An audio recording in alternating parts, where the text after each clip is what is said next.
வாங்க ஃப்ரெண்ட்ஸ், எப்படி மொறுமொறுப்பான வாழைக்காய் பஜ்ஜி ஈஸியாக வீட்டிலேயே செய்கிறதுன்னு சொல்லி பார்ப்போம். ஒரு பவுல் எடுத்துக்கோங்க. அதில் 1 கப்பு கடலை மாவு, 1/2 கப்பு அரிசி மாவு, இஞ்சி பூண்டு பேஸ்ட்டு 1 ஸ்பூன், மிளகாத்தூள் 1 ஸ்பூன், உப்பு கொஞ்சம். அதெல்லாம் எல்லாத்தையும் மிக்ஸ் பண்ணிவிட்டு அப்புறம் கொஞ்சம் கொஞ்சமாக தண்ணி ஊற்றி மிக்ஸ் பண்ணணும். மாவு இந்த பதம் இருக்கணும். வாழைக்காவை தோலை சீச்சு எடுத்துருக்கிறேன். அதை கிழங்கு சீக்கிரத்தில் எடுத்து நைஸாக சீவி எடுத்துக்கிறணும்.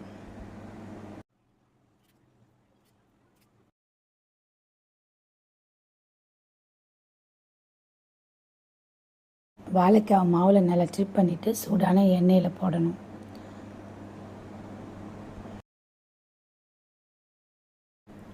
ஒரு கரண்டி எடுத்து பஜ்ஜி பொன்னிறமாக வந்தோடனே நல்லா திருப்பி விடணும்.